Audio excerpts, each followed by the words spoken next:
Have you ever wondered if you should really dial in your training and nutrition before trying supplements? Have you ever wondered if you really even need supplements? Have you ever wondered if supplements are just a waste of money? These are the topics we are going to discuss today. But before I get started, full disclosure, I own a supplement company called EndurElite, but what I'm about ready to say is probably going to surprise you because you'll probably never ever hear an owner of another supplement company say what I'm about ready to say. So let's just get right into it with topic number one. Should you dial in your training and nutrition before trying supplements?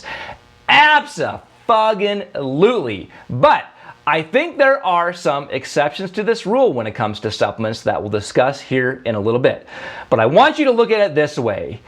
How you eat and how you train on a daily basis will dictate probably 95 to 99% of how you perform on your training days and in your races. I do not think this can be debated one bit. So, now that we covered that, let's go on to topic number two. Do you even need supplements? Of course not. That's why they're called supplements, to supplement your diet. And I'm pretty sure the ancient Greeks weren't slamming caffeine during the first modern Olympics. But my point being here is you need to eat right, to train right, to hydrate right, to sleep right, to perform your best. With the supplements, and I'm going to say this just one time, supplements are not needed. They are not a magic bullet that are going to miraculously help you turn into a 15-minute 5K runner when you've been running 20-minute 5Ks before.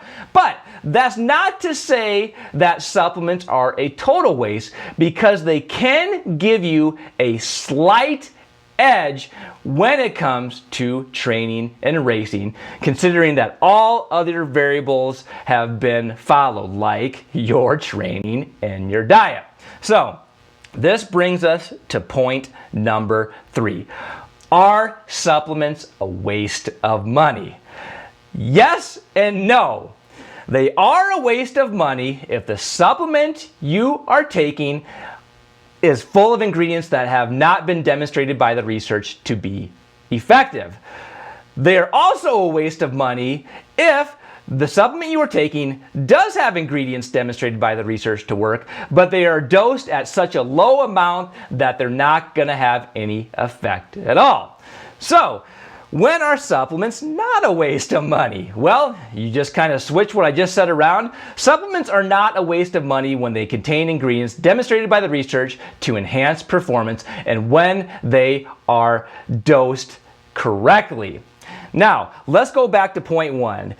Should you really dial in your training and nutrition before trying supplements? And I said there were some exceptions to this rule, and I believe there is. So let's look at 4 different supplements where it kind of breaks that rule of dialing in your training and nutrition. Let's start with one of the most popular ones.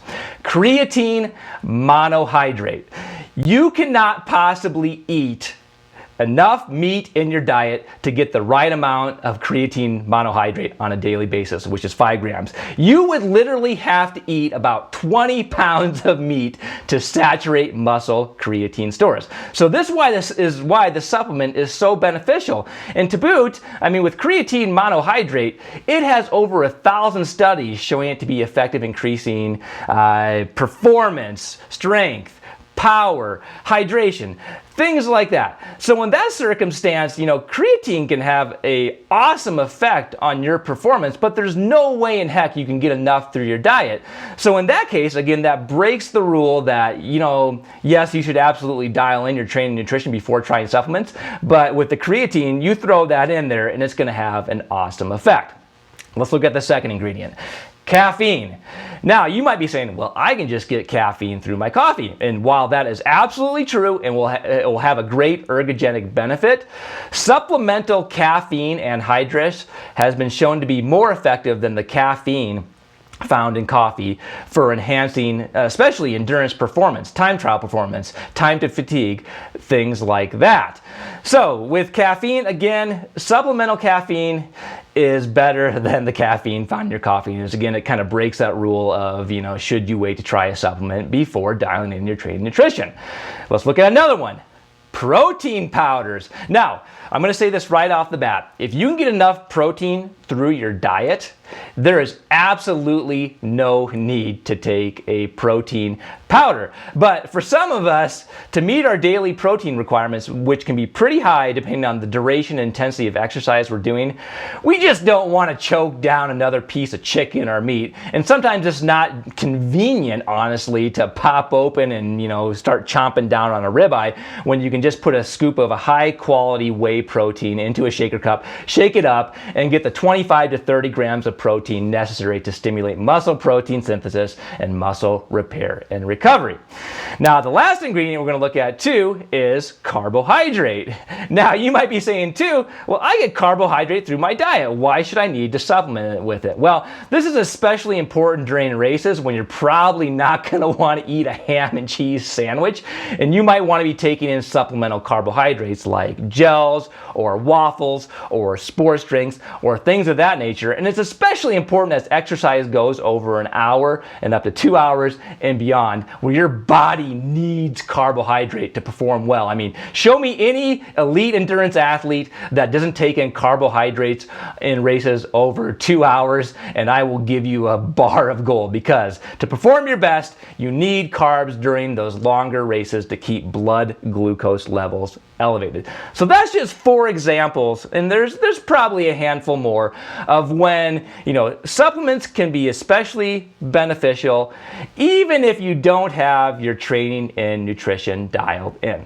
So that is all I have for today, my friends. If you want other videos like this on training, nutrition, and supplements, subscribe to the EndurElite YouTube channel or head on over to the EndurElite blog at www.endurelite.com. Get social with us on Instagram and Facebook at EndurElite. And until next time, my friends, stay fueled, stay focused, stay fast, and stay informed.